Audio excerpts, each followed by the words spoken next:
천장이 높은 프랑스 파리 근교 부지발의 어느 별장 침실. 사방이 짙은 어둠 속에 잠긴 그 방 안에는 인간의 것이라고는 믿기지 않는 거친 숨소리가 가득합니다.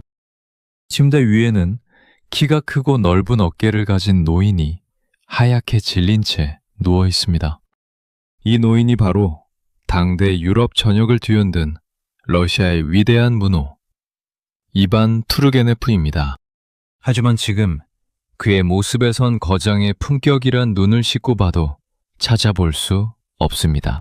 척추암 세포가 뼈를 잘게 부수며 파고드는 극심한 고통 속에서 노인은 매일 엄청난 양의 아편과 모르핀을 들이켜며 간신히 버티고 있습니다.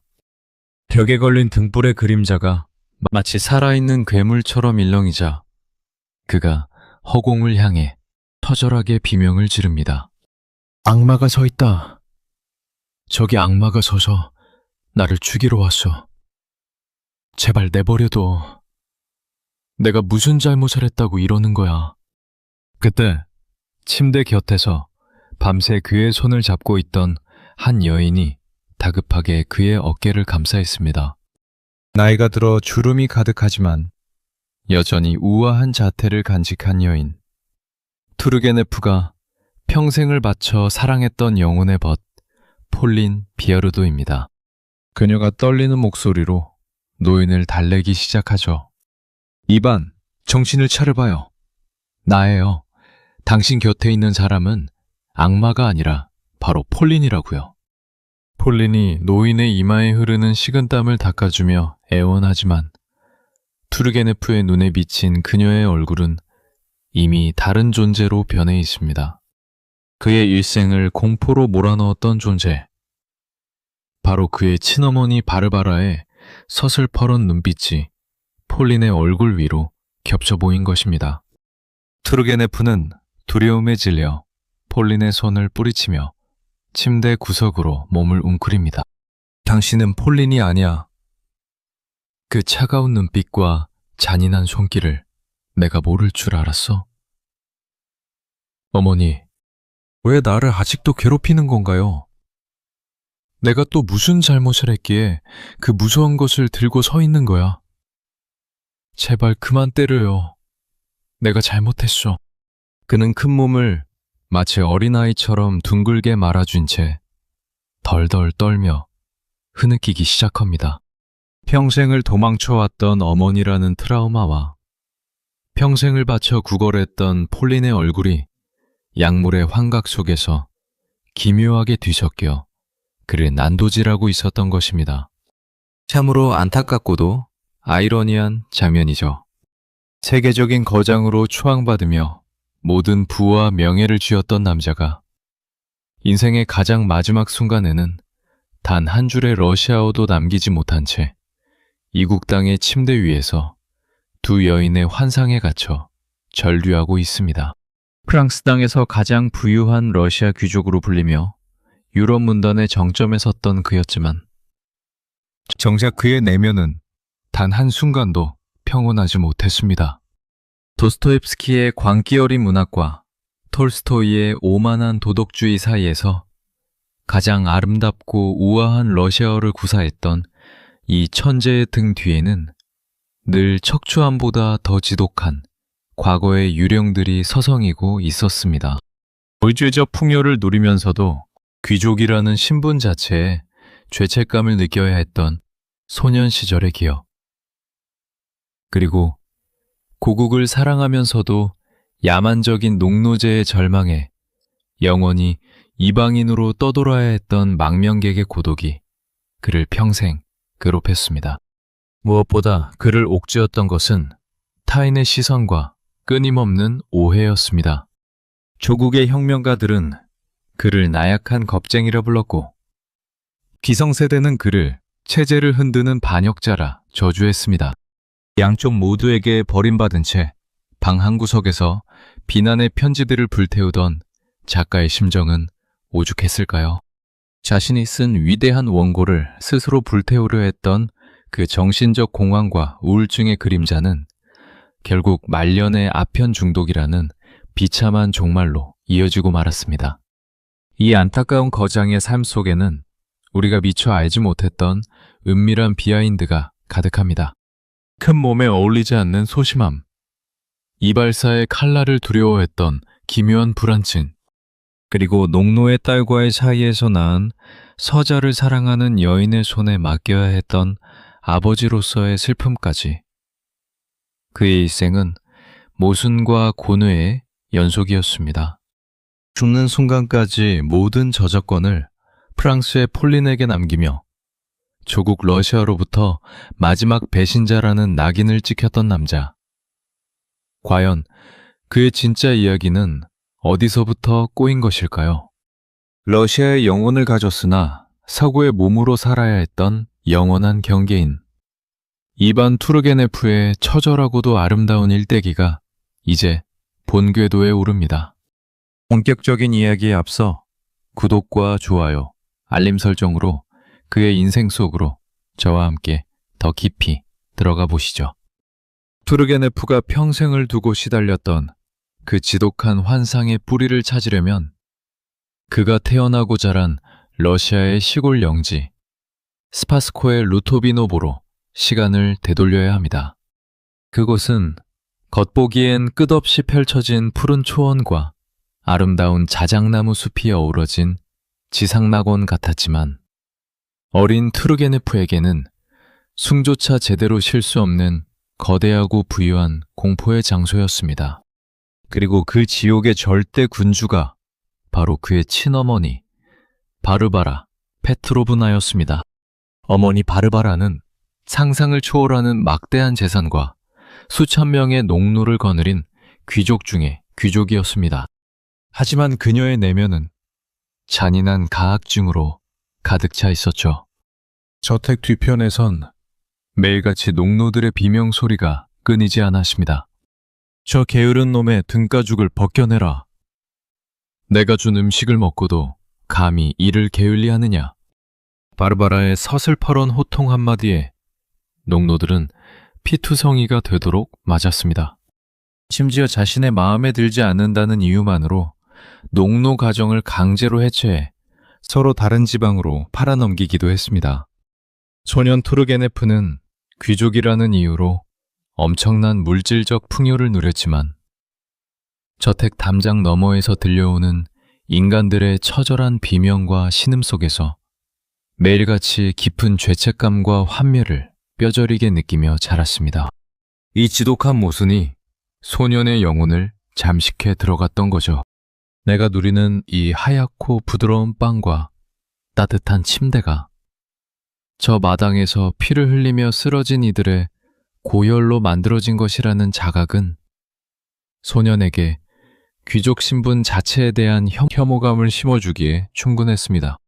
더 끔찍한 것은 그 폭력적인 모성의 손길이 농노들뿐만 아니라 친자식들에게도 똑같이 향했다는 점입니다. 어느 날 아직 철부지 소년이었던 투르게네프는 아무런 이유도 모른 채 어머니의 방으로 불려갔습니다. 어머니의 손에는 단단한 가죽이 들려 있었죠. 어머니, 제가 무슨 잘못을 했나요? 제발 말씀해 주세요. 아무리 울부짖으며 빌어도 바르바라는 싸늘한 눈빛으로 공격을 퍼부었습니다. 모진 일이 끝나고 소년이 바닥에 쓰러져 흐느끼고 있을 때 어머니는 내려놓으며 차갑게 한마디를 던졌습니다. 네가 무슨 잘못을 했는지는 네 녀석이 더 잘 알고 있을 것이다. 가서 네 방에서 반성해라. 이유 없는 폭력. 그리고 네가 네 죄를 알라는 식의 이 잔인한 심리 조작은 어린 투르게네프의 영혼을 산산조각 내버렸습니다. 언제 손길이 날아올지 모른다는 극도의 불안감은 그의 무의식 깊은 곳에 인간에 대한 불신과 폭력에 대한 공포를 문신처럼 새겨버렸던 겁니다. 타인이 자신의 목에 칼을 대는 것에 극도의 공포를 느껴 평생 미용실에 가지 못하고 스스로 머리를 깎았던 황당한 결벽증이나 주변의 모든 이들이 언제든 자신을 배신할 수 있다는 무의식적인 강박은 모두 이 스파스코의 공포 속에서 잉태된 것이었습니다. 겉으로는 크게 자라났지만 그의 목소리는 유독 가늘고 높았으며 성격은 한없이 소심하고 유약했습니다. 겉모습과 내면의 이 극단적인 불일치는 그가 평생 타인에게 나약하다는 비판을 받으며 자괴감을 느끼는 원인이 됩니다. 소년 투르게네프는 어머니의 압박 앞에서 대항하는 대신 홀로 숲속으로 도망쳐 자연을 벗삼아 숨죽여 우는 법을 배웠습니다. 내가 귀족의 핏줄로 태어난 것이 죄일까? 저 가련한 농노들과 나는 무엇이 다르단 말인가? 소녀는 풍요로운 대저택의 침대 위보다 차라리 숲속의 차가운 흙바닥에서 더 편안함을 느꼈습니다. 귀족 신분 자체에 깊은 환멸을 느낀 소녀는 언젠가 이 공포 같은 조국과 어머니의 소나귀에서 반드시 탈출하겠노라 다짐하고 또 다짐합니다. 억압받는 자들에 대한 깊은 연민과 자신을 짓누르는 권력에 대한 공포가 한데 섞인 이 기묘한 성정은 훗날 그의 문학을 지탱하는 거대한 버팀목이 됩니다. 하지만 동시에 평생을 결단 내리지 못하고 방황하게 만드는 족쇄가 되기도 하죠. 과연 이 유약한 천재 소녀는 이 부유한 공포를 무사히 탈출할 수 있을까요? 어머니의 그늘을 벗어나기 위한 소년의 처절한 몸부림은 이제 러시아를 넘어 저 멀리 유럽의 중심지를 향해 나아가기 시작합니다. 투르게네프는 마침내 합법적인 탈출구를 찾아냅니다. 바로 학문이라는 이름의 도피처였습니다. 모스크바 대학과 상트페테르부르크 대학을 거치며 철학을 공부하던 그는 21살이 되던 해에 일생일대의 결단을 내립니다. 당시 낙후될 대로 낙후될 러시아를 벗어나 근대 학문과 이성의 중심지였던 독일 베를린으로 유학을 떠나기로 한 것입니다. 러시아에는 더 이상 배울 것이 없다. 이곳은 이성이 마비된 어둠의 땅이니 서구의 진보적 사상과 철학을 흡수해 이 조국을 바꿀 방법을 찾겠다. 말은 거창하게 조국의 계몽을 외쳤지만 사실 그의 속마음은 어머니의 그 서슬퍼런 손길과 감시에서 멀어지고 싶다는 처절한 도망에 가까웠습니다. 그렇게 도착한 베를린은 청년 투르게네프에게 그야말로 완전히 새로운 신세계였습니다. 당대 철학의 거두였던 헤겔의 철학이 대학가를 휩쓸고 있었고 합리적인 이성과 자유를 논하는 젊은 지성들이 카페마다 가득했으니까요. 여기서 투르게네프는 평생의 정체성을 확립하게 됩니다. 바로 서구주의자의 탄생이었습니다. 그는 이성과 과학, 개인의 자유를 중시하는 유럽의 문화에 완전히 매료되었습니다. 러시아 특유의 맹목적인 정교의 신앙이나 황제 한 사람에게 절대 복종하는 전제 정치, 그리고 무엇보다 인간을 가축처럼 부리는 농노제가 얼마나 미개하고 야만적인 것이었는지 서구의 눈으로 고국을 똑똑히 바라보게 된 것입니다. 그는 베를린의 세련된 정장과 우아한 매너를 익혔고 당대 유럽의 지식인들과 어깨를 나란히 하며 세련된 서구식 지성인으로 거듭났습니다. 하지만 이 화려한 유학 생활은 그에게 커다란 모순을 선물했습니다. 서구주의자가 되면 될수록 고국 러시아의 보수적인 지식인들에게는 조국을 등진 배신자, 가짜 러시아인이라는 시선이 가해지기 시작했기 때문입니다. 러시아 정교회의 맹목적인 신앙과 이성을 마비시키는 종교적 분위기를 극도로 혐오했던 그의 태도는 고국의 전통주의자들에게 눈엣가시였습니다.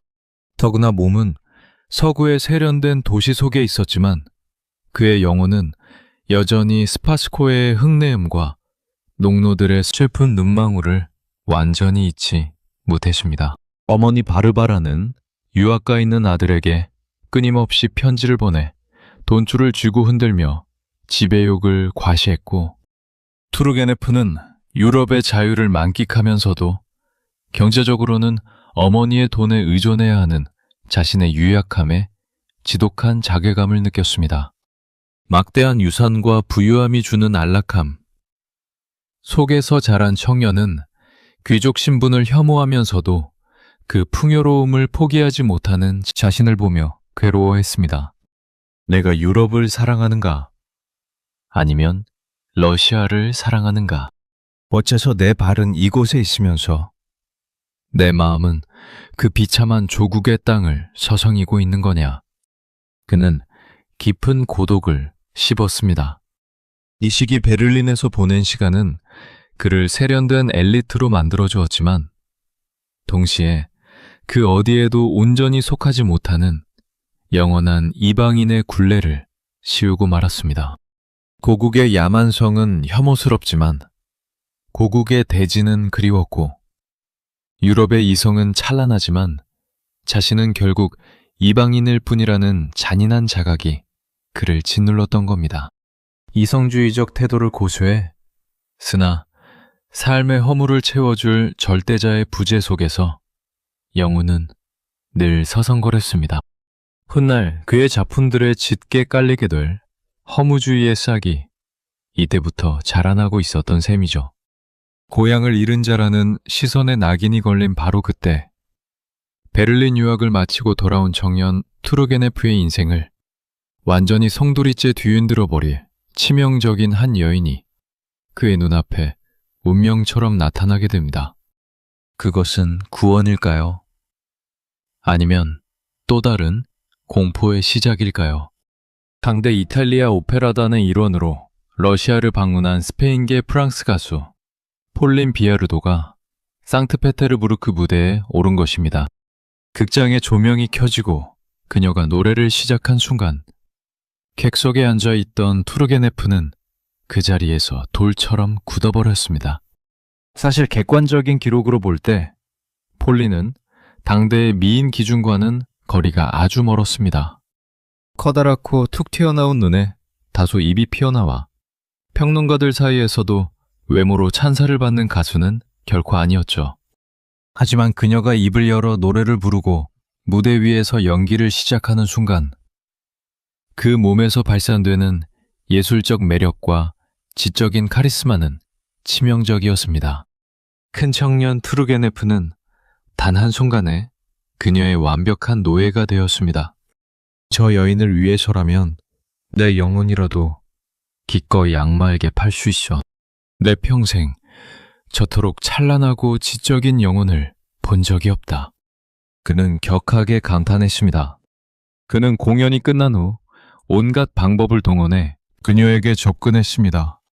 찬양꾼의 본능을 살려 자신이 직접 잡은 귀한 새의 깃털을 바쳤고 그녀가 대리실을 나설 때마다 발밑에 비단 융단을 깔아주듯 처절하게 구애했습니다.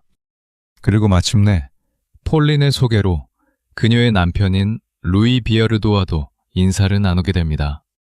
그녀는 이미 결혼한 유부녀였습니다. 게다가 남편 루이는 폴린보다 20살이나 많았고 당대 프랑스 문단에서 막강한 영향력을 가진 극장 감독이자 지식인이었습니다. 보통의 남자라면 여기서 절망하고 돌아섰겠지만 투르게네프는 달랐습니다. 아니, 정확히 말하면 그에게는 도망칠 선택권이 없었습니다.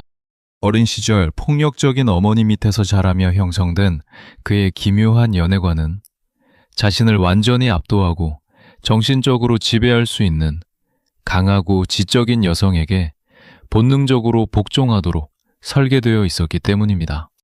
어머니 바르바라에게서 느꼈던 무시무시한 지배욕의 공포가 폴린에게서는 거부할 수 없는 예술적 카리스마의 매력으로 치환되어 그를 옥죄었던 것입니다. 폴린은 트루게네프에게 구원자이자 동시에 평생 빠져나올 수 없는 치명적인 덫이었습니다. 폴린 역시 이 크고 우아한 러시아 귀족 청년이 바치는 순종적인 사랑을 싫어하지 않았습니다. 투르게네프의 세련된 프랑스어 솜씨와 풍부한 문학적 교양은 그녀에게도 아주 훌륭한 대화 상대가 되어주었으니까요. 하지만 그녀는 냉정했습니다. 결코 자신의 가정을 깨거나 투르게네프에게 완전한 연인의 자리를 내어주지 않았습니다. 이 밤, 당신은 참 좋은 친구예요. 하지만 내 곁에 머물고 싶다면 내 남편과 내 아이들, 그리고 나의 예술을 모두 존중해야 해요. 그 선을 절대 넘지 말아요. 차가우면서도 다정한 그녀의 태도 앞에 투르게네프는 기꺼이 무릎을 꿇었습니다. 그는 평생 그녀의 육체와 영혼을 온전히 소유할 수 없다면 차라리 그녀의 그림자가 되겠노라 결심합니다. 그녀의 남편과 자식들 템바구니에서 가족의 일부라는 기묘한 명목으로 살아가는 고통스러운 집착의 서막이 열린 것입니다. 러시아의 친구들은 그런 그를 보며 손가락질하고 비웃었습니다. 세상에서 가장 부유하고 잘생긴 러시아 귀족이가 왜 이국 땅의 여가수 뒷공무니를 쫓아다니며 스스로 기생하는 삶을 자처하느냐고 말이죠. 하지만 투르게네프에게는 이 굴욕적인 짝사랑이야말로 어머니의 공포로부터 자신을 지켜주는 유일한 마취제였습니다. 폴린 비아르도를 향한 투르게네프의 집착은 단순한 연애 감정을 넘어 일종의 종교적인 숭배로 굳어졌습니다. 폴린이 공연 시즌을 마치고 프랑스 파리로 돌아가자 투르게네프는 미련 없이 러시아의 관직을 내던지고 그녀를 따라 유럽으로 향했습니다. 하지만 프랑스 파리에서 그를 기다리고 있었던 것은 비참하고도 서글픈 주변인의 삶이었습니다. 그는 사랑하는 여인의 삶 속으로 깊숙이 들어가지 못한 채 언제나 그 가정이 만들어낸 울타리 밖을 서성여야 했습니다. 프랑스 파리의 번화가, 폴린과 그녀의 남편 루이 비아르도가 다정하게 팔짱을 끼고 대저택 안으로 들어갑니다. 두 사람의 웃음소리가 문 너머로 사라지고 웅장한 저택의 문이 굳게 닫히면 투르게네프는 홀로 그 집 문 밖의 차가운 돌계단에 걸터 앉았습니다. 거대한 덩치를 잔뜩 웅크린 채 가을바람에 몸을 떨며 밤을 지새우는 것이 그의 평범한 일상이었습니다. 벽 너머에서 들려오는 폴린 가족의 다정한 대화와 행복의 온기를 느끼며 그는 자신이 결코 그 세계의 주인공이 될 수 없음을 뼈저리게 깨달았습니다. 나는 그저 저 찬란한 태양 주위를 맴도는 작은 위성일 뿐이야. 결코 다가설 수 없지만 멀어질 수도 없는 궤도에 갇힌 가련한 별이지. 그는 스스로를 한탄했습니다. 투르게네프는 스스로를 가리켜 둥지 없는 새라 부르며 깊은 비탄에 잠기곤 했습니다. 마음을 기댈 진정한 가정을 이루지 못한 자의 깊은 고독이 그의 영혼을 매일같이 갉아먹었던 것입니다. 더욱 잔인한 것은 이 비정상적인 관계를 바라보는 세상의 시선이었습니다. 당시 러시아와 프랑스의 사교계는 이 기묘한 짝사랑을 가만히 두지 않았습니다. 세상 사람들은 그를 향해 비아르도 부인의 치맛자락에 매달려 사는 나약한 인간이라며 손가락질했고 귀족의 차통을 바닥에 내던진 배신자라며 비웃었습니다. 하지만 투르게네프는 그런 비웃음 따윈 상관없었습니다. 폴린이 자신을 대화 상대로 필요로 하고 그녀의 아이들이 자신을 이반 삼촌이라 부르며 따르는 그 작은 틈새 속에서만 간신히 살아있음을 느꼈기 때문입니다. 그는 타임의 목에 칼이 닿는 것을 두려워했던 것처럼 누군가와 온전한 결합을 이루거나 가정을 책임지는 일 자체에 근원적인 공포를 품고 있었습니다. 폭력적인 어머니 바르바라가 보여준 왜곡된 가정의 모습이 그에게 일종의 영적인 거부감을 심어주었던 것이죠. 그렇기에 차라리 폴린의 세계에 완벽히 섞이지 못하고 주변을 겉도는 이방인의 자리가 유약한 그에게는 오히려 안전한 도피처로 느껴졌을지도 모릅니다. 기생하는 삶 속에서 응축된 이 지독한 결핍과 고독은 그의 마음속에 거대한 슬픔의 우물을 만들었습니다. 스스로 가정을 이루지 못하고 둥지 없는 새로 살아가야 했던 이 비참함은 훗날 아무것도 결단 내리지 못하고 방황하는 러시아 지식인들의 아픔을 완벽하게 이해하는 창작의 자양분이 됩니다. 프랑스 파리에서 폴림의 그림자로 살아가던 투르게네프의 삶 속에는 사극의 온갖 추문과 비웃음을 사기에 충분한 기묘한 풍경이 하나 더 있었습니다. 바로 폴린의 남편인 루이 비에르도와의 관계였습니다. 보통 아내를 지독하게 짝사랑하는 젊은 남자가 나타나면 남편은 분노하고 결투를 신청하는 것이 상식이지만 루이 비에르도는 전혀 다른 반응을 보였습니다. 그는 아내를 향한 이 우아한 러시아 청년의 헌신적인 사랑을 묵인했을 뿐만 아니라 도리어 투르게네프와 깊은 우정을 나누는 기묘한 선택을 했습니다. 두 사람은 사냥이라는 아주 강력한 공통의 취미를 가지고 있었습니다. 주말이 되면 루이와 투르게네프는 사냥총을 어깨에 메고 프랑스 전역의 숲과 들판을 누비며 온종일 시간을 보냈습니다. 숲속에서 짐승을 쫓고 함께 밤을 지새우며 두 남자는 문학과 예술 그리고 정치에 대해 깊은 대화를 나누었습니다. 루이는 투르게네프의 뛰어난 문학적 재능과 서구주의적 통찰력을 단번에 알아보고 그를 프랑스 문단의 거물들에게 소개하는 멘토 역할까지 자처했습니다. 남편의 묵인과 배려 아래 아내를 중심에 두고 한 지붕 아래 살거나 바로 이웃집에 집을 짓고 사는 이 기묘한 동거는 세상 사람들에게 거대한 수수께끼였습니다. 세상의 비웃음을 견디면서도 투르게네프는 이 관계를 깨트리지 못했습니다. 겉으로는 아주 부유하고 세련된 귀족이었지만 그의 내면은 언제나 버림받을지 모른다는 불안증으로 가득 차 있었기 때문입니다. 만약 그가 루이와 대척점에 서서 폴린을 빼앗으려 했다면 그 유약한 멘탈로는 감당할 수 없는 거대한 파국이 일어났을 것입니다. 그렇기에 투르게네프는 루이의 우정이라는 안전장치 속에서 폴린을 향한 자신의 집착을 가족 같은 순수한 사랑으로 포장하며 스스로를 안심시켰습니다. 하지만 이 평화로워 보이는 동거의 이면은 철저하게 잔인했습니다.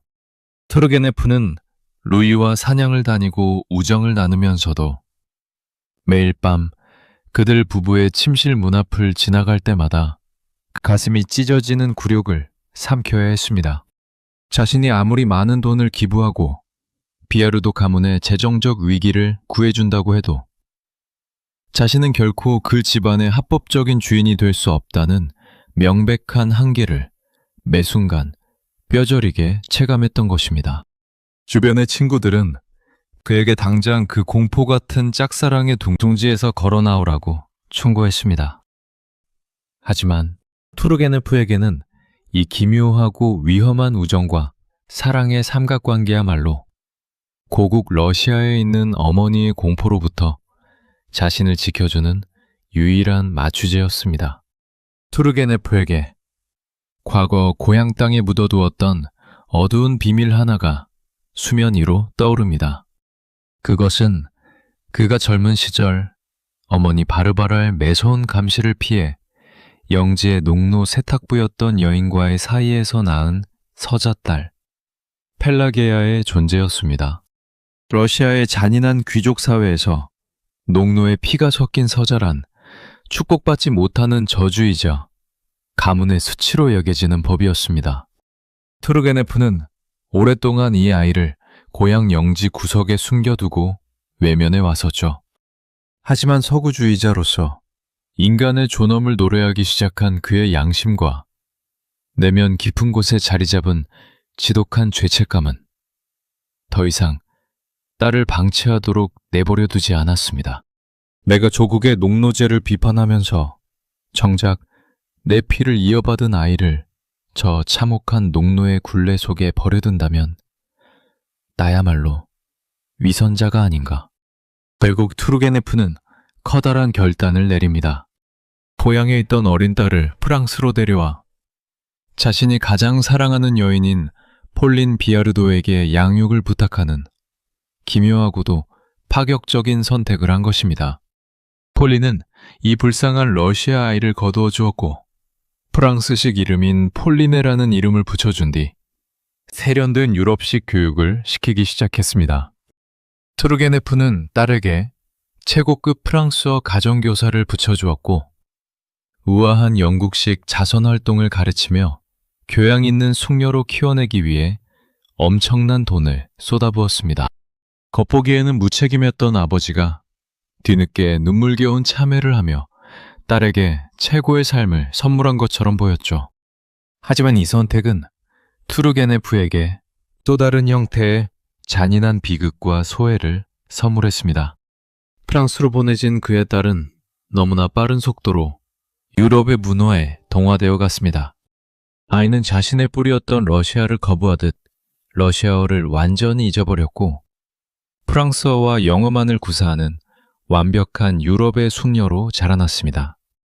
투르게네프가 오랜만에 딸을 찾아가 따뜻한 러시아어로 말을 건네를 해도 딸은 차가운 눈빛으로 아버지를 바라보며 알아듣지 못하겠다는 듯 고개를 저었습니다. 내 딸아, 이리 와서 이 아비와 고향 땅의 이야기를 나누자꾸나. 아버지가 간절하게 손을 내밀어도 프랑스식 세련미에 갇힌 딸은 큰 러시아인 아버지를 낯설고 이국적인 이방인 취급할 뿐이었습니다. 핏줄이라는 가장 원초적인 관계에서조차 완벽하게 소외당한 작가의 고독은 뼈저린 것이었습니다. 가정을 이루지 못한 자의 슬픔은 자신이 낳은 자식의 눈동자 속에서 투명한 벽을 마주했을 때 극에 달했습니다. 게다가 딸은 아버지가 평생을 바쳐 숭배하는 폴린 비아르도를 향해 묘한 적대감과 질투를 품고 있었기에 투르게네프는 사랑하는 여인과 친딸 사이에서 그 유약한 마음을 다잡지 못하고 늘 전전긍긍하며 괴로워해야 했습니다. 자신이 가진 막대한 귀족의 재산으로도 결코 살 수 없었던 평범한 가정의 온기, 핏줄마저 자신을 알아주지 않는 잔인한 현실 속에서 늙어가는 거장의 등 뒤로 마침내 고국 러시아로부터 그의 인생을 송두리째 바꿀 거대한 종소리가 울려 퍼지기 시작합니다.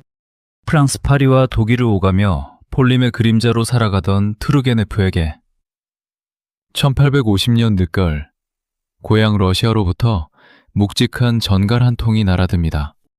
평생을 거대한 유령처럼 그의 정신을 지배하고 공포로 몰아넣었던 친어머니 바르바라 페트로브나가 위독하다는 소식이었습니다. 소년 시절의 잔인한 폭력과 숨막히는 심리 조작으로 자신을 조종하려 했던 공포의 군주도 흐르는 세월의 무게 앞에서는 무릎을 꿇을 수밖에 없었던 모양입니다. 전가를 받은 투르게네프의 심정은 복잡하게 뒤엉켰습니다. 어머니에 대한 깊은 증오와 공포가 마음속에 여전히 시퍼렇게 살아있었지만 동시에 모성 결핍이 만들어낸 근원적인 서글픔이 그를 짓눌렀기 때문입니다. 그는 서둘러 고향 스파스코의 영지로 돌아왔고 얼마 지나지 않아 어머니 바르바라는 막대한 유산을 남긴 채 파란만장한 숨을 거두었습니다. 그토록 두려워했던 폭군의 죽음은 청년 작가의 어깨를 누르고 있던 무거운 바위를 단번에 치워버린 완벽한 해방의 순간이었습니다. 어머니의 죽음으로 투르게네프는 상상을 초월하는 대자산가가 되었습니다. 수천 명의 농노와 끝없이 펼쳐진 기름진 영지, 그리고 막대한 금화가 모두 그의 손에 쥐어졌습니다.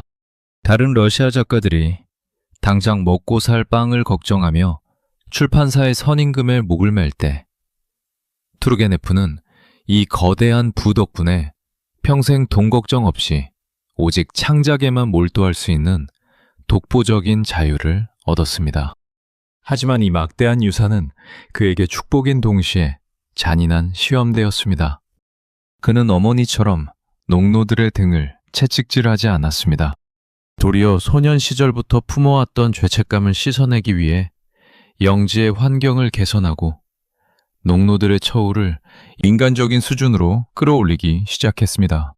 그러나 부유함은 창작의 자유를 주었을지언정 뼛속까지 귀족인 자가 감히 민중의 아픔을 논한다는 동료 작가들의 날카로운 질시와 온실 속의 화초라는 비판의 원인이 되기도 했습니다. 굶주림 속에서 뼈를 깎으며 글을 쓰던 도스토옙스키 같은 이들에게 투르게네프의 세련된 부유함은 그 자체로 역겨운 위선으로 보였을 테니까요. 내가 물려받은 이 막대한 유산은 가련한 농노들의 피와 눈물로 쌓아 올린 공포의 탑이다. 나는 이 탑 위에서 우아하게 펜을 굴리고 있는 가식적인 존재에 불과한가? 어머니가 남긴 막대한 재산은 그의 지갑을 채웠지만 그의 영혼에는 귀족 신분에 대한 지독한 환멸과 자괴감을 더 깊게 새겨놓았습니다. 그러나 투르게네프는 유약하게 무너지지 않았습니다. 그는 자신이 물려받은 이 위대한 유산을 고국 러시아의 가장 야만적인 제도인 농노제를 뿌리째 흔들어버릴 가장 강력한 문학적 무기로 바꾸기로 결심합니다. 그것이 바로 1852년에 출간된 그의 기념비적인 연작 단편 소설집 사냥꾼의 수필이었습니다. 이 책은 투르게네프가 러시아의 광활하고 아름다운 대자연을 배경으로 사냥을 다니며 만난 길 위의 사람들을 덤덤하게 풀어낸 수필 형식의 소설입니다. 그런데 이 책이 출간되자마자 러시아 사회는 마치 거대한 대포알을 맞은 것처럼 발칵 뒤집히고 말았습니다. 그동안 러시아 문학이나 귀족 사교계에서 농노란 그저 말하는 가축 혹은 영지부근을 굴러다니는 돌멩이 취급을 받던 보이지 않는 존재들이었습니다. 귀족들은 농노를 폭력으로 다루고 사고 파는 것을 당연한 권리로 여겼고 그들의 내면에 감정이란 게 존재할 것이라곤 상상조차 하지 않았죠. 하지만 투르게네프는 자신의 책 속에서 농노들을 완전히 다른 고귀한 존재로 그려냈습니다. 이 가련한 농노들에게도 우리 귀족과 똑같은 뜨거운 피가 흐르고 있다. 그들도 아름다운 사랑을 속삭일 줄 알고 자식을 잃으면 피눈물을 흘리며 슬퍼할 줄 아는 우리와 똑같은 영혼을 가진 인간이다. 그는 담담하게 증언했습니다. 투르게네프는 분노에 가득 찬 피비린내 나는 폭력이나 자극적인 폭로를 무기로 삼지 않았습니다. 도리어 한편의 수채화처럼 우아하고 투명한 필치로 농노들의 깊은 인간성과 그들이 처한 비극적인 현실을 너무나 아름답고도 슬프게 묘사했습니다. 그리고 이 잔잔하고도 세련된 언어의 파괴력은 그 어떤 혁명가의 경문보다 훨씬 더 무서웠습니다. 당시 왕위에 있던 황제 니콜라이 1세의 검열 당국은 거대한 충격과 공포에 빠졌습니다. 이반 투르게네프. 이자가 겉으로는 아름다운 자연을 노래하는 척하면서 밑바닥에서부터 우리 러시아의 근간인 농노제를 뿌리채 흔들고 있다며 당장 이제를 위험천만한 불온서적 지필자로 규정하고 일거수일투족을 철저히 감시하라고 엄명을 내렸습니다. 채찍을 든 권력자들에게 농노들의 비참함을 아름답고 우아하게 증명해 보인 투르게네프의 펜은 가장 세련된 형태의 반역이었던 셈입니다. 재미있는 사실은 훗날 러시아의 농노 해방을 이끈 황제 알렉산드르 2세마저도 세자 시절 이 사냥꾼의 수필을 읽고 깊은 감명을 받아 마침내 농노 해방을 결심하게 되었다고 고백했을 정도라는 점입니다. 문학 한 편이 대륙의 법을 바꾸고 역사의 수레바퀴를 굴린 것이죠. 이 책으로 투르게네프는 단숨에 러시아 문단의 중심이자 양심을 대변하는 작가로 추앙받았습니다. 하지만 거대한 찬사와 함께 날아든 당국의 칼날은 생각보다 훨씬 더 차갑고 날카로웠습니다. 시대를 뒤흔든 아름다운 반역의 대가는 유약한 거장의 목을 죄기 위해 서서히 덫을 좁혀오고 있었습니다. 권력자들이 사냥꾼의 수피를 눈여겨보며 칼날을 매섭게 세우고 있던 바로 그때 투르게네프는 제 발로 검열의 덫 속으로 걸어 들어가고 말았습니다. 1852년 3월 러시아 문학의 또 다른 거장이자 투르게네프가 깊이 존경에 마지 않던 소설가 니콜라이 고골이 세상을 떠났습니다.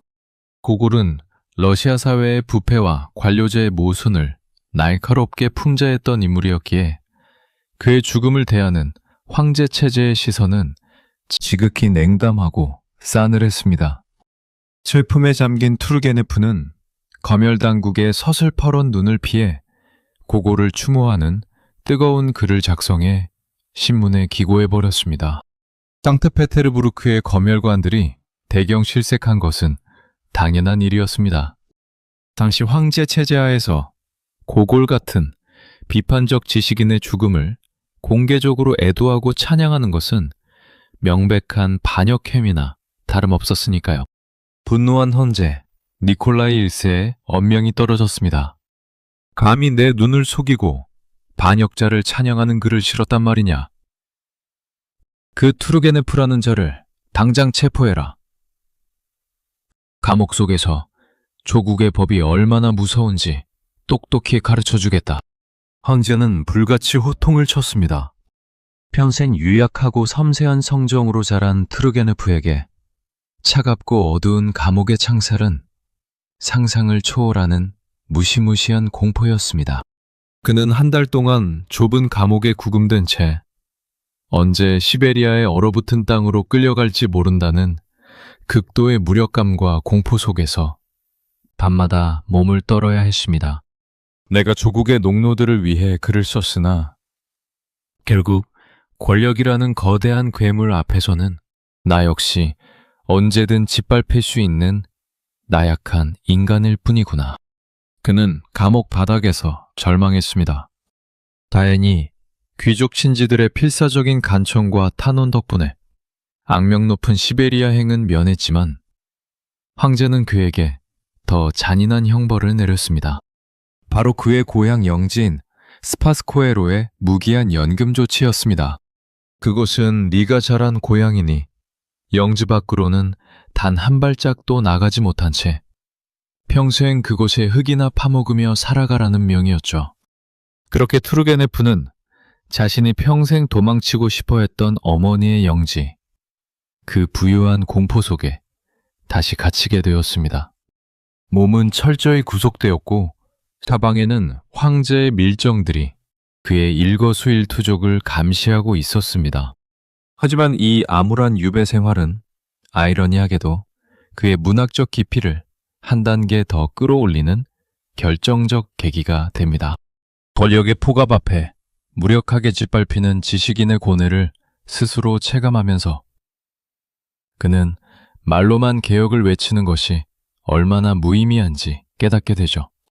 내가 가진 이 막대한 재산과 귀족이라는 신분이 다 무슨 소용이란 말인가.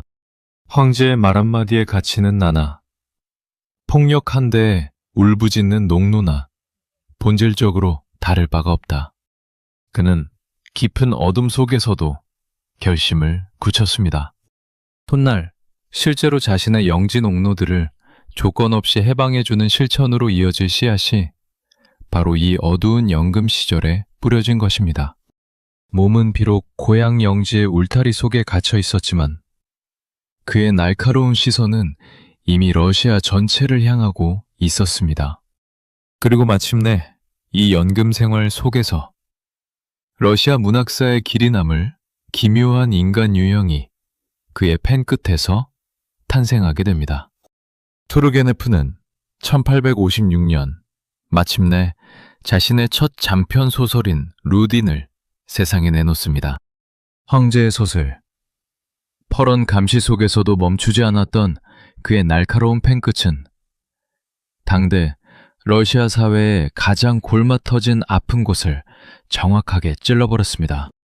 이 소설을 통해 러시아 문학사, 아니 인류 정신사의 길이 남을 불멸의 문학적 개념이 탄생합니다. 바로 인여인간이라는 정의였습니다. 소설의 주인공 누디는 그야말로 매혹적인 청년입니다.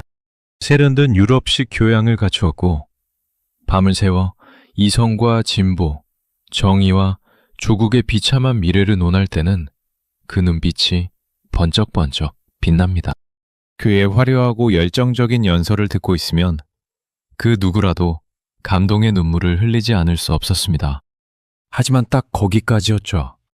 누딘에게는 치명적인 결함이 있었는데 막상 현실에서 구체적인 행동을 해야 하거나 위험을 감수해야 하는 순간이 오면 비겁하게 꽁무니를 빼고 도망쳐버리는 나약함이었습니다. 조국의 미래를 위해 목숨을 바치겠노라 외치던 그 당당한 지식인은 정작 가련한 여인의 진심 어린 사랑 앞에서는 책임을 회피하며 비겁하게 달아나버리는 초라한 인물에 불과했습니다. 이상은 저 하늘 높이 떠있지만 바른 현실에 진흙탕을 단 한 발짝도 디디지 못하는 무능한 지식인. 투르게네프는 이 루딘이라는 인물을 통해 말만 번지르르하게 앞세우고 실제로는 세상에 아무런 도움도 되지 않는 러시아의 나약한 엘리트 계층을 인여인간이라 정의하며 날카롭게 해부했습니다. 소설이 출간되자마자 문단은 거대한 극찬을 쏟아냈습니다. 투르게네프가 우리 시대의 부끄러운 초상을 완벽하게 그려냈다며 루딘이야말로 바로 우리의 모습이라는 고백이 터져나왔습니다. 평론가들의 찬사 속에서 명성의 정점에 올랐지만 정작 작가 자신의 마음은 지독한 자글감으로 까맣게 타들어가고 있었습니다. 왜 그랬을까요? 루딘이라는 인여인간의 자화상은 다름 아닌 투르게네프 자기 자신을 그대로 투영한 거울이었기 때문입니다. 그 역시 권력 앞에서는 소심하게 웅크렸고 어머니의 재산으로 풍족하게 생활하면서도 고국을 바꿀 위험한 용기는 내지 못했으며 평생 폴린의 치맛자락을 붙잡고 맴돌며 아무런 결단도 내리지 못하는 기생적인 삶을 살고 있었으니까요. 내가 루딘을 비판했지만 세상에서 가장 쓸모없는 인여인간은 바로 나 이반 투르게네프가 아닌가. 나는 말로만 아름다운 문장을 쓰고 있을 뿐 현실의 고통 앞에서는 도망치기 바쁜 겁쟁이일 뿐이다. 그는 스스로를 난도질했습니다. 작가 자신의 뼈아픈 고백이 담긴 이 자괴감은 그의 문학을 더욱 깊고 어둡게 만들었습니다. 이후 대중적인 메가히트를 기록한 차기작 귀족의 둥지를 통해서도 몰락해가는 구귀족 사회의 허망한 낭만을 우아하게 그려내며 거장의 입지를 다졌지만 고국의 정치적 상황은 그에게 끊임없는 압박으로 다가왔습니다. 보스파는 그에게 체제를 옹호하라 다그쳤고 혐연파는 당장 피를 흘리며 싸우라며 그를 나약한 존재로 몰아세웠습니다. 잉여인간의 굴레에서 벗어나지 못한 채 양쪽의 칼날 위에 아슬아슬하게 서 있던 투르게네프. 그런 그에게 러시아 문학사상 가장 거칠고 위험한 천재가 총구를 겨누며 다가오기 시작합니다. 말만 앞서고 행동하지 못하는 인여인간의 자괴감 속에서 괴로워하던 투르게네프에게 당대 러시아 문단에 또 다른 거대한 태양이 다가오고 있었습니다.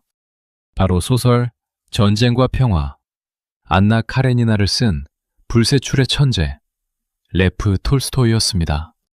두 사람은 서로의 거대한 문학적 재능을 단번에 알아보았지만 성격과 가치관은 물과 기름처럼 도저히 섞일 수 없는 극단에 서 있었습니다.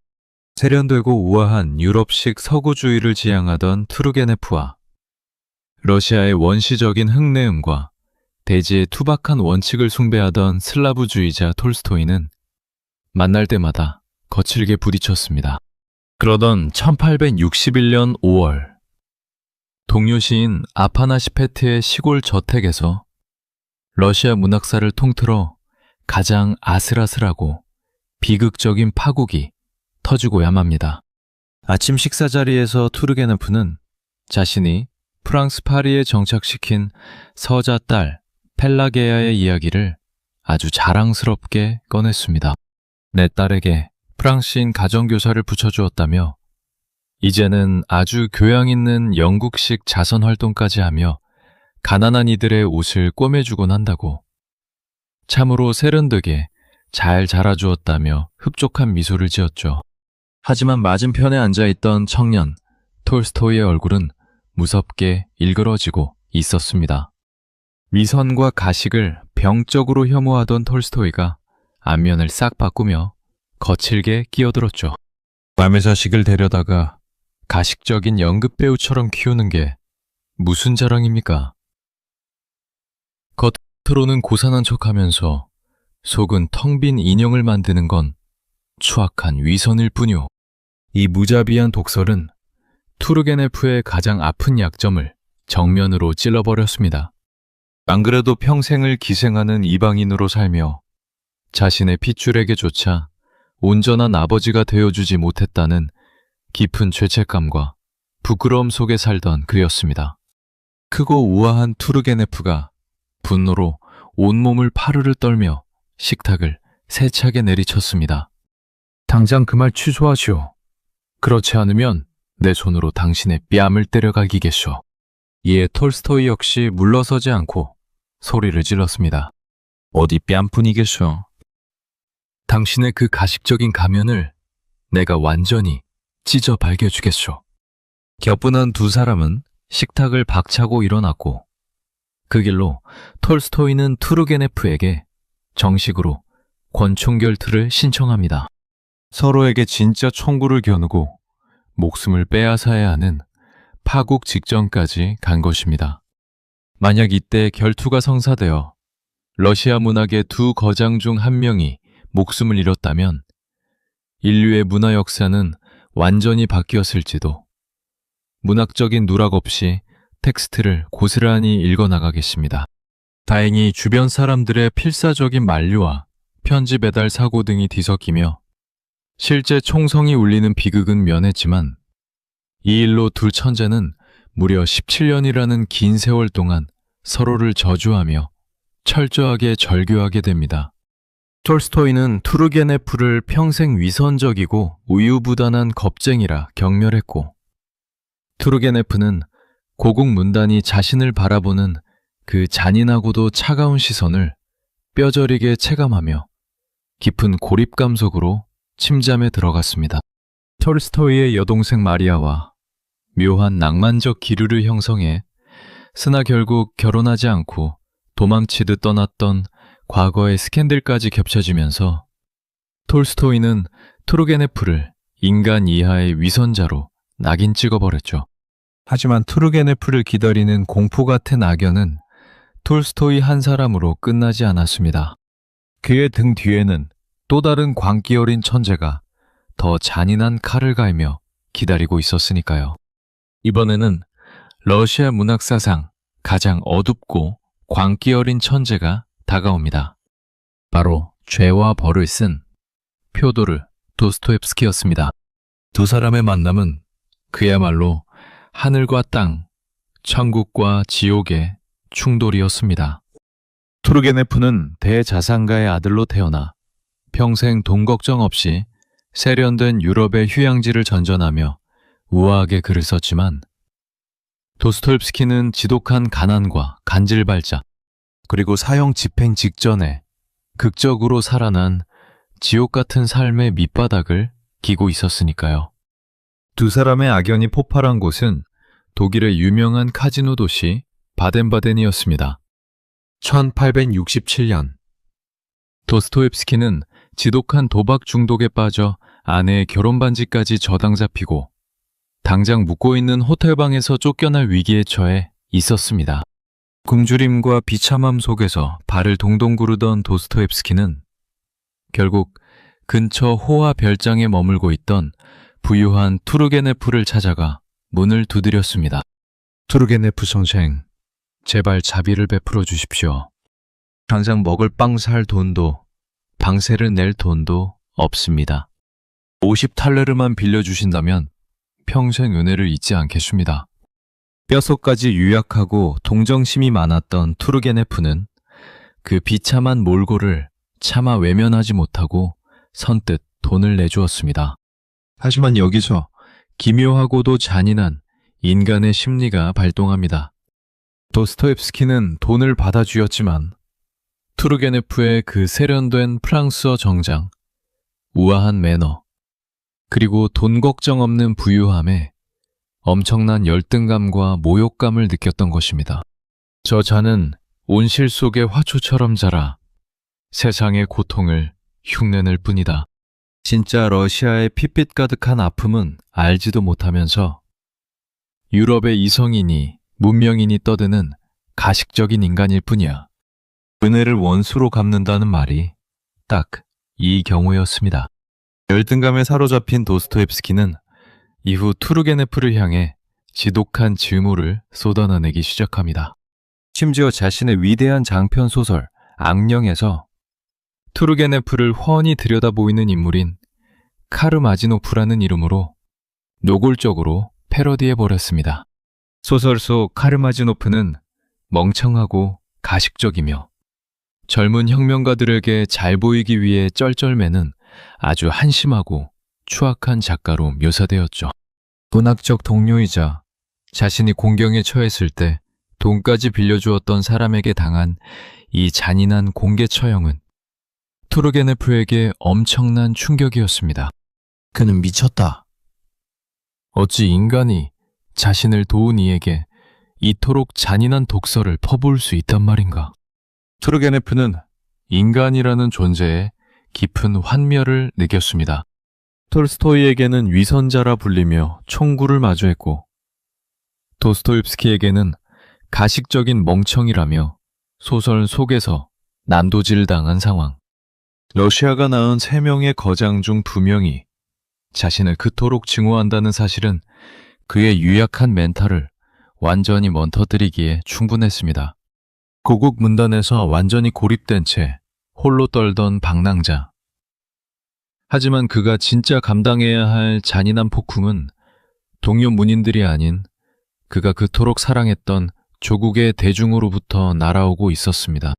톨스토이와 도스토옙스키라는 두 천재의 칼날 속에서 내면의 피를 흘리던 투르게네프는 1850년대 말부터 고국 러시아를 집어삼키기 시작한 새로운 세대의 폭발적인 움직임을 예리하게 주시하고 있었습니다.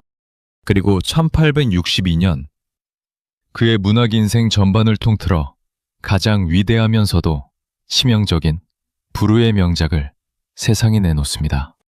오늘날 전 세계 문학도들이 반드시 읽어야 할 고전으로 손꼽히는 소설, 바로 아버지와 아들이었습니다. 이 작품을 통해 그는 당대 러시아를 지배하던 9세대와 신세대의 숨막히는 갈등을 완벽하게 포착해냈고 인류 역사상 최초로 니힐리즘, 즉 허무주의라는 단어를 문학적으로 정의하며 시대를 조율했습니다. 소설 속 주인공 바자로프는 기성세대의 모든 권위와 전통, 종교와 도덕을 거부하고 오직 과학과 이성, 실증적인 유용성만을 믿는 극단적인 청년입니다. 투르게네프는 이 차가운 혁명가 바자로프를 너무나 사실적이고 입체적으로 그려냈죠. 그는 이 책이 출간되면 고국 러시아가 자신의 문학적 해안에 찬사를 보내리라 굳게 믿었습니다. 하지만 소설이 출간된 직후 그의 집으로 날아든 것은 찬사가 아닌 사방에서 쏟아져지는 지독한 독설과 저주의 편지들이었습니다. 이반 투르게네프, 이 늙은 귀족놈이 감히 우리 젊은 세대의 순수한 개혁 의지를 나약하고 내렬한 괴물처럼 묘사해 모욕했구나. 당장 사죄해라.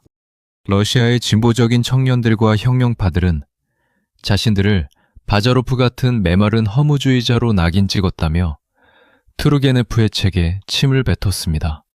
반면 보수적인 기성세대와 귀족들의 반응은 더욱 살벌했죠. 투르게네프 저자가 결국 본색을 드러냈군.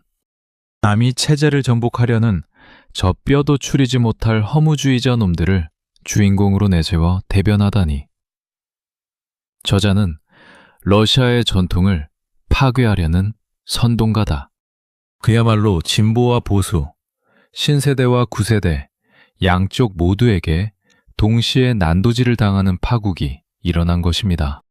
어느 쪽에서도 이해받지 못하고 사방에서 날아드는 징후의 독설 속에서 평생 타인의 평가에 지극히 취약하고 유약했던 투르게네프의 멘탈은 완전히 산산조각이 나버렸습니다. 그는 매일 밤 러시아에서 보내온 비난의 편지들을 방 한구석에서 불태우며 피눈물을 흘렸습니다. 내 문학적 생명은 이제 끝났다. 고국을 위해 쓴 내 글이 어째서 나를 찌르는 부메랑이 되어 돌아온단 말인가. 조국은 더 이상 나를 원하지 않는구나. 양쪽 모두에게 버림받은 슬픔과 지독한 억울함 속에서 거장은 정신적 공황 상태에 빠졌습니다. 분노와 절망 속에서 자신의 모든 원고를 불태워버리려 했던 충동을 간신히 억누른 채 그는 마침내 결단을 내립니다. 더 이상 이 잔인한 오해와 증오가 가득한 땅에서는 단 한 발짝도 버틸 수 없다는 슬픈 자각. 결국 그는 짐을 싸서 영구 망명길에 오르기로 결심합니다. 자신이 태어나고 그토록 사랑했던 조국 러시아와 완벽하게 절연하겠다는 비장한 선언이었습니다. 자신이 온 힘을 다해 조형해낸 시대의 인물이 도리어 자신을 파멸로 이끄는 독화살이 되어 돌아온 이 잔인한 운명. 그는 더 이상 러시아의 흙을 밟을 용기조차 잃어버린 채 평생을 떠돌던 머나먼 이국 땅을 향해 발걸음을 옮겼습니다. 하지만 역사는 이 외롭고 유약한 거장을 이대로 쓸쓸히 잊히게 두지 않았습니다. 조국이 그를 차갑게 외면했을 때 도리어 유럽의 가장 중심부가 그를 향해 찬란한 영광의 조명을 비추기 시작합니다. 조국 러시아에서 배신자라며 난도질을 당한 투르게네프는 결국 돌아올 수 없는 영구 망명길에 올랐습니다. 그가 향한 곳은 평생 영혼의 덫이었던 폴린 비아르도의 가정이 머무는 프랑스 파리 근교와 독일의 휴양지들이었습니다. 외형적으로 보면 그의 망명 생활은 더할 나위 없이 우아했죠. 막대한 유산 덕분에 돈 걱정은 전혀 없었고 귀스타브 프로베르, 에밀 졸라 같은 프랑스의 문호들이 그를 러시아의 거장이라 부르며 찬양했으니까요. 1879년에는 영국의 옥스퍼드 대학에서 역사상 최초로 러시아 작가에게 명예 민법학 박사학위를 수여하는 영광까지 안겨주었습니다. 하지만 붉은 박샤 가운을 입고 천사를 받을 때도 그의 내면은 고향을 향한 지독한 향수병과 우울증으로 썩어 들어가고 있었습니다. 영국의 석학들이 나를 찬양한들 이것이 다 무슨 소용이란 말인가. 정작 내 영혼의 뿌리는 저 먼 조국의 진흙탕 속에 묻혀 있거늘 이 화려한 박사 가운이 내 시린 마음을 어떻게 데워줄 수 있겠는가. 고국에 대한 섭섭함과 오해 속에서 시들어가던 거장에게 1880년 6월 평생을 기다려온 기적이 찾아옵니다. 모스크바 한복판에 러시아 문학의 아버지라 불리는 시인 알렉산드르 푸시킨의 동상이 세워진 것이죠. 조국의 지성들은 이 역사적인 제막식의 주인공으로 오랜 망명객 투르게네프를 초청했습니다. 단상 위로 걸어나오는 백발의 거대한 인물을 향해 수만 명의 인파가 주목했습니다. 투르게네프는 떨리는 목소리로 하지만 그 누구보다 아름다운 러시아어로 조국에 대한 깊은 사랑을 한자 한자 눈물로 고백했습니다. 연설이 끝나는 순간 광장이 떠나갈 듯한 거대한 함성이 폭발했죠. 이반 투르게네프, 우리의 위대한 문호여, 우리가 당신을 오해했습니다. 고국으로 돌아온 것에 환영합니다. 수많은 청년들이 꽃다발을 바쳤고 왕년에 그를 저주했던 이들도 눈물을 흘리며 그의 손을 맞잡았습니다. 평생을 따라다녔던 정치적 오해와 인여인간이라는 자괴감이 뜨거운 환호 속에서 눈 녹듯 사라지는 황홀한 순간이었습니다. 거장은 흐르는 눈물을 닦을 생각도 하지 못한 채 가슴 벅차게 울부짖었습니다. 드디어 조국이 자신을 용서해 주었다고 말이죠. 하지만 인간의 운명이란 참으로 잔인합니다. 이 가슴 벅찬 환희의 순간은 안타깝게도 그가 고국 러시아의 땅을 밟은 생애 마지막 순간이 되고 말았습니다. 프랑스 부지발의 별장으로 돌아온 그에게 척추암 세포가 뼈를 가루로 만들듯 파고드는 극심한 고통이 시작된 것입니다. 말년에 그는 매일 아편과 모르핀에 위존해 환각 속을 헤맸고 우리가 이야기의 첫머리에서 목격했듯 어머니의 손길과 폴린의 얼굴이 뒤섞인 환상 속에서 처절하게 비명을 지렀습니다. 1883년 9월 3일 그 지독했던 통증이 거짓말처럼 멈추고 거장의 숨소리가 잦아들었습니다. 침대 곁에는 평생을 바쳐 짝사랑했던 영혼의 주인 폴린 비아르도가 그의 마른 손을 꼭 쥔 채 눈물을 흘리고 있었죠. 트르게네프는 가냘픈 목소리로 마지막 유언을 남겼습니다. 내 모든 저작권과 유산은 당신에게 남깁니다. 하지만 내 차가워진 몸뚱이만큼은 제발 그토록 그리워했던 조국, 러시아의 흙 속에 묻어주시오. 그의 유언대로 유체는 그토록 그리워하던 러시아 땅으로 돌아가 상트페테르부르크의 볼코보뮤지에 안치되었습니다. 죽어서야 비로소 그 길고 길었던 방랑을 끝내고 고향의 품에 안긴 것입니다. 폭력적인 어머니의 트라우마 속에서 떨었고 유부녀를 향한 구걸 같은 사랑 속에서 스스로 이녀인간이라 자책했던 나약한 천재. 하지만 도스토옙스키의 광기와 톨스토이의 오만함 사이에서 가장 우아하고 세련된 언어로 러시아의 아름다운 영혼을 서구에 알린 이 위대한 조율사의 삶은 우리에게 깊은 여운을 남깁니다. 어쩌면 우리 모두는 저마다의 삶 속에서 온전히 섞이지 못하고 주변을 겉도는 이방인이자 이상과 현실 사이에서 방황하는 존재일지도 모릅니다. 차가운 문턱 위에서 밤을 지새우면서도 끝내 예술과 조국을 향한 사랑을 놓지 않았던 투르게네프의 서글픈 고독이 오늘을 살아가는 여러분의 지친 마음 속에 따뜻한 자작나무 향기 같은 위로로 기억되기를 바랍니다. 영원한 방랑자 이반 투르게네프의 이야기는 여기서 완전히 막을 내립니다. 긴 시간 시청해 주셔서 감사합니다.